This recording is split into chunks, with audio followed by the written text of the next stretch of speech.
As Christy said, I am the Executive Director of Foothills Alliance now, but my journey to get here was not very easy.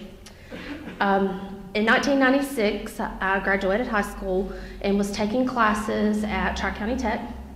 Was kind of on the road to become a forensic accountant, and took two courses there, 2 semesters of courses there, and life just kind of happened.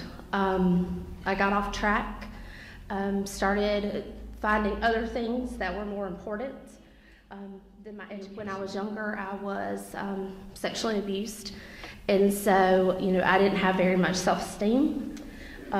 Didn't care much about myself, let alone kind of what my future looked like either. And so made a lot of bad decisions in some of that, and just found myself at rock bottom. I thought, okay, here I am with 2 children, no education, no way of supporting myself, no way of supporting them. What am I doing? Where else to go? I mean, I was homeless, I was alone. And so I went into the Anderson Sunshine House and stayed in the shelter there for a couple of months. And at that point, it was just like, I've got to do something more. It isn't fair to my children, and I need to do something for myself, and I need to do something for them. I was determined that I was going to get that education. And so I went to school for those 2 years, and then found out during those years about the Women and Children Succeeding program, and became a participant of this program. They helped pay for some of my child care, but the most important things to me were the support that I got from the staff, from the other participants in the program.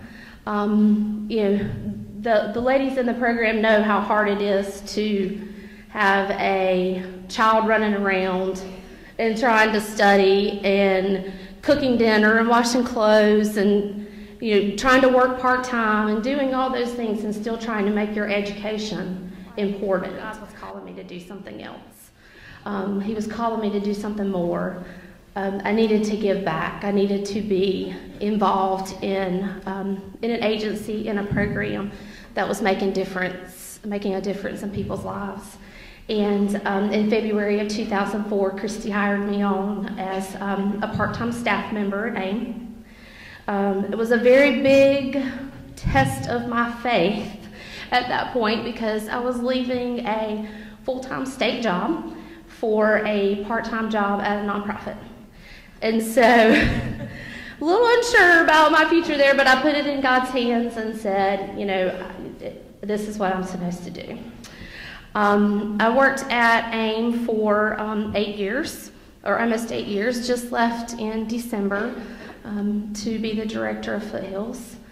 But I wouldn't be where I am today without this program. And say that even though I didn't give birth to him, that is my child.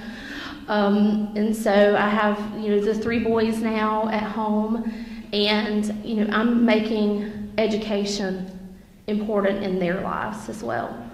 I'm the first in my family to ever go to college. And so it's important to me, and I encourage other members of my family to go to college. And I'm encouraging my children to do the same. But God has called me to be here and to do what I'm doing. And again, without the support of this program and of this agency, I would not have been able to live out this dream.